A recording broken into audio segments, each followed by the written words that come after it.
I'm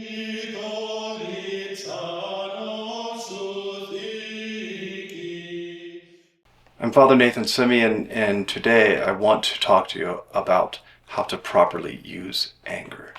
So, anger, orgi in Greek, is part of our soul.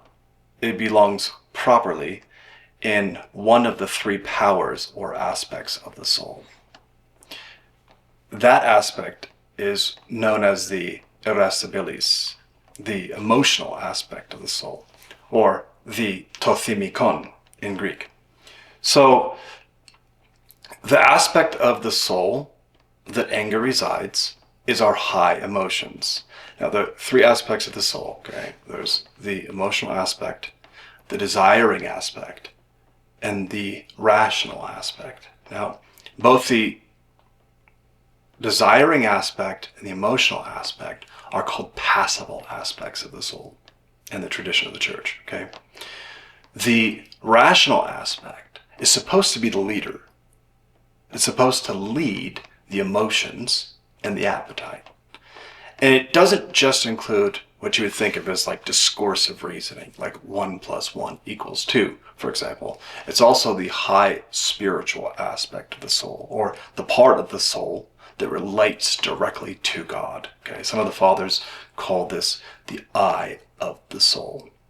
Okay, so what happens is we don't allow the rational aspect of the soul, which is the thing that makes us more like God, to lead our desires and our appetites.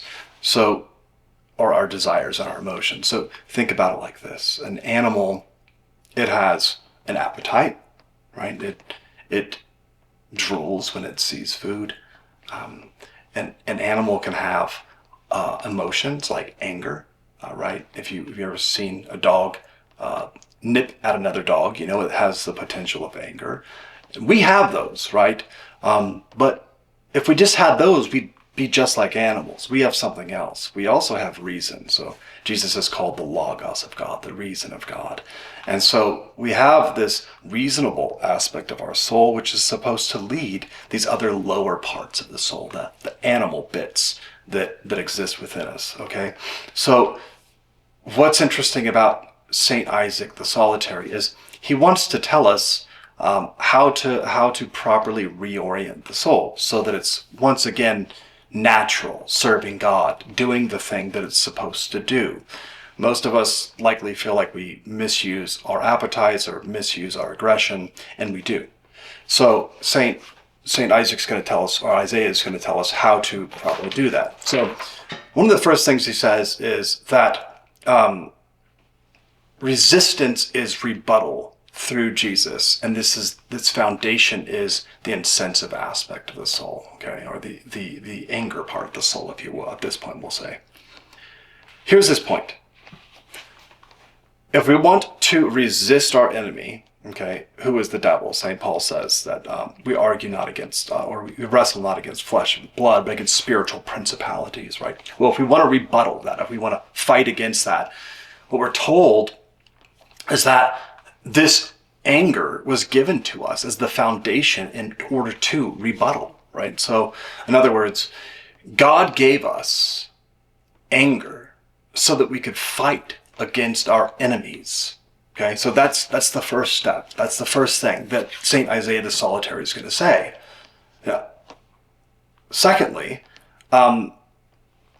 you note there that anger's therefore not given to us primarily to fight against our neighbor, right? So a lot of us think that anger is given to us like it's given like other animals. Other animals, when they get angry, it's typically like in competition or to protect their young. And so you're in competition with your own species. But humans weren't primarily made to be in competition with one another, right? Because we're all image and likeness bearers. So the anger that was given to us was first and foremost to fight against these demonic forces. And so we have to know who our enemy is. And if we can do that well, then we'll be able to properly use our anger. So that's one of the first things that Jesus teaches us. It's really one of the things that makes Christianity, at least at the moral level, very unique. And Jesus says, love your enemies. pray for those who abuse you. I mean, that's reorienting our anger in a major way. So St. Isaiah says that we need to properly balance ourselves by using anger in a way that's not contrary to God, that's not basically self-centered. Here are the words. He says, "He who wishes to acquire the anger that is in accordance with nature must uproot all self-will. He establishes within himself the state natural to the intellect." So what he's talking about there is taking note of when our anger is not being properly used according to the will of God, but according to our own wills. So, one of the things I tell people is ask yourself the question, is God angry about the thing I'm angry about? Well, if he's not, then that means that we're not balanced, right? Because if we're not loving or not hating what God calls us to love or hate, then we're not acting according to our nature. So God made us in his image and likeness. He knows exactly what our nature should be, since we're made in his image and likeness. And so that means if we're not using it the way that he wants us to use it, we're unnatural, we're imbalanced, right? So we have mental issues when we don't properly use our anger in the way that is according to God's image and likeness, or you could put it in other terms, according to his will. So this is the next step. He says, be careful not to be self-willed. By the way, James brings this up when he says, why are there wars and factions among you, right? There are wars and factions among you because you want and do not have. Well, that's called self-will, right? That's also, in other words, that also has to do with detachment. And Isaiah says, the first virtue is detachment. That is death in relation to every person or thing that produces desire for God.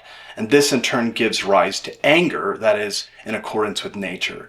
So in this case, what St. Isaiah is saying is that when we're attached to anything that's getting in the way of our relationship with God, we're going to have an unhealthy use of our anger, right? So let's say that I'm struggling with how much I think about my awesome shoes all day long. I just think about how great my white shoes are.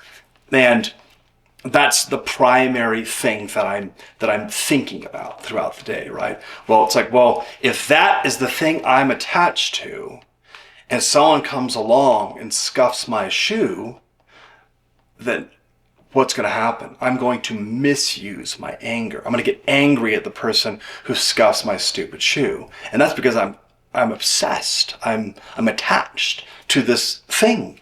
And it's getting in the way of God, because the primary means, again, by which we approach God is through our intellect, right? Through our spiritual mind.